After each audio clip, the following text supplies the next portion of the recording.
ನಮಸ್ತೆ ಫ್ರೆಂಡ್ಸ್, ರಾಜ್ ಜಾಬ್ಸ್ಗೆ ಸ್ವಾಗತ.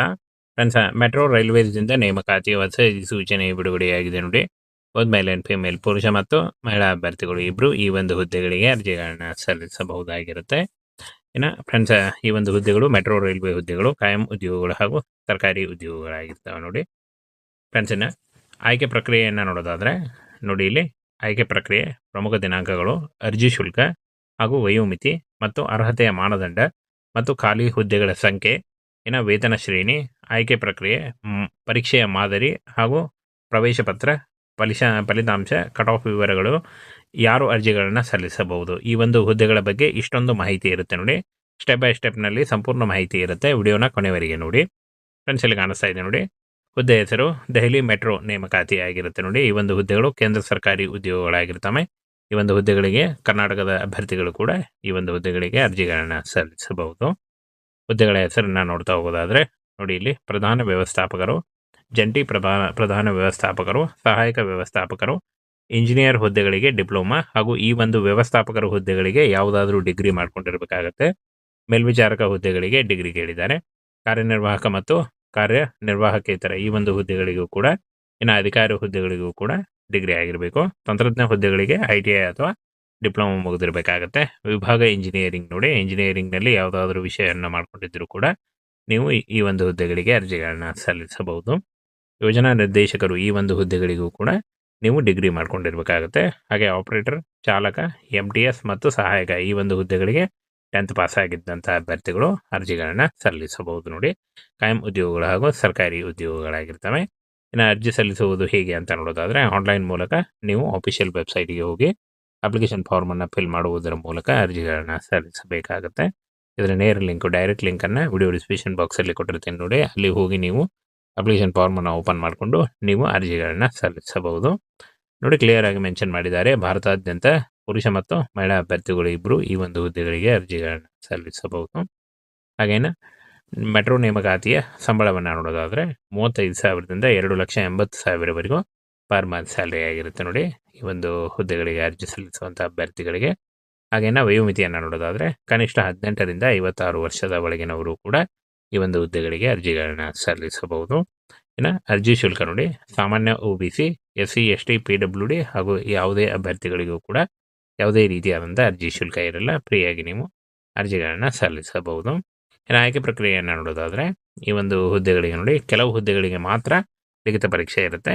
ಹಾಗೆ 10th ಮತ್ತು PUC ಓದಿದಂಥ ಅಭ್ಯರ್ಥಿಗಳಿಗೆ ಏನು ಹುದ್ದೆಗಳನ್ನು ತಿಳಿಸ್ಕೊಟ್ಟಿದ್ದೀನಿ. 10th ಮತ್ತು PUC ಹಾಗೂ ITI ಈ ಒಂದು ಹುದ್ದೆಗಳಿಗೆ ಯಾವುದೇ ರೀತಿಯಾದಂಥ ಪರೀಕ್ಷೆ ಇರಲ್ಲ. ಉಳಿದಂಥ ಎಲ್ಲ ಹುದ್ದೆಗಳಿಗೂ ಲಿಖಿತ ಪರೀಕ್ಷೆ ಇರುತ್ತೆ.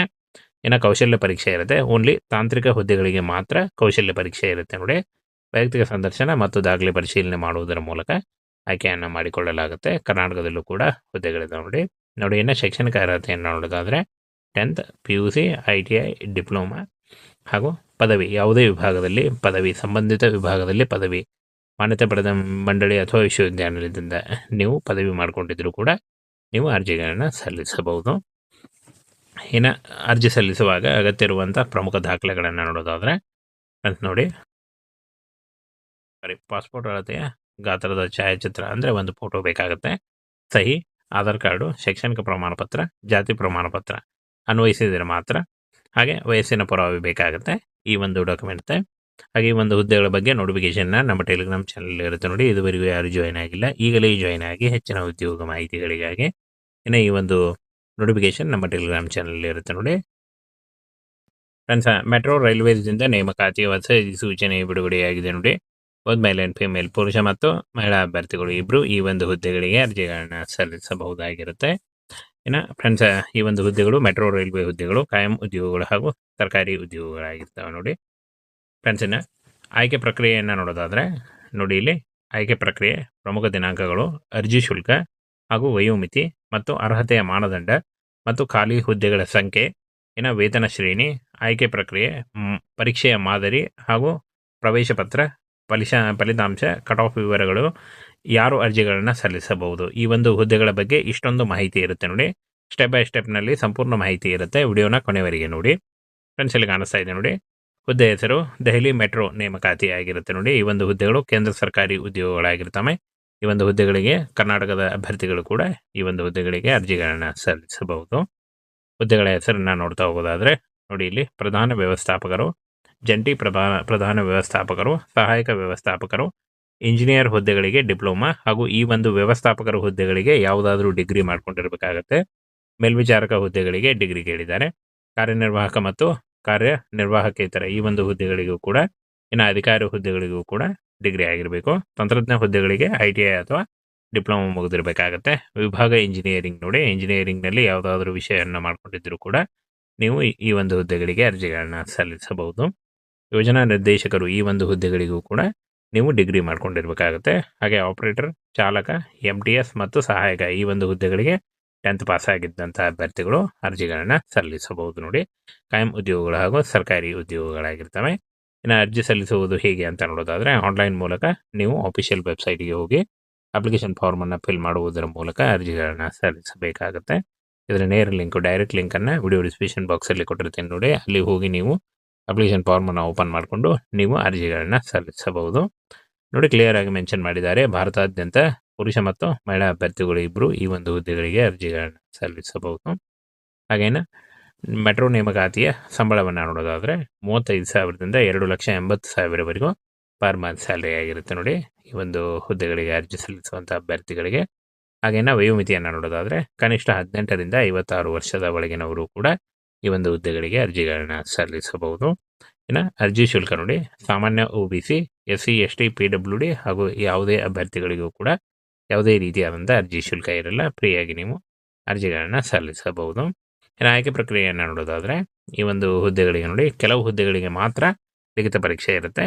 ಹಾಗೆ 10th ಮತ್ತು PUC ಓದಿದಂಥ ಅಭ್ಯರ್ಥಿಗಳಿಗೆ ಏನು ಹುದ್ದೆಗಳನ್ನು ತಿಳಿಸ್ಕೊಟ್ಟಿದ್ದೀನಿ. 10th ಮತ್ತು PUC ಹಾಗೂ ITI ಈ ಒಂದು ಹುದ್ದೆಗಳಿಗೆ ಯಾವುದೇ ರೀತಿಯಾದಂಥ ಪರೀಕ್ಷೆ ಇರಲ್ಲ. ಉಳಿದಂಥ ಎಲ್ಲ ಹುದ್ದೆಗಳಿಗೂ ಲಿಖಿತ ಪರೀಕ್ಷೆ ಇರುತ್ತೆ.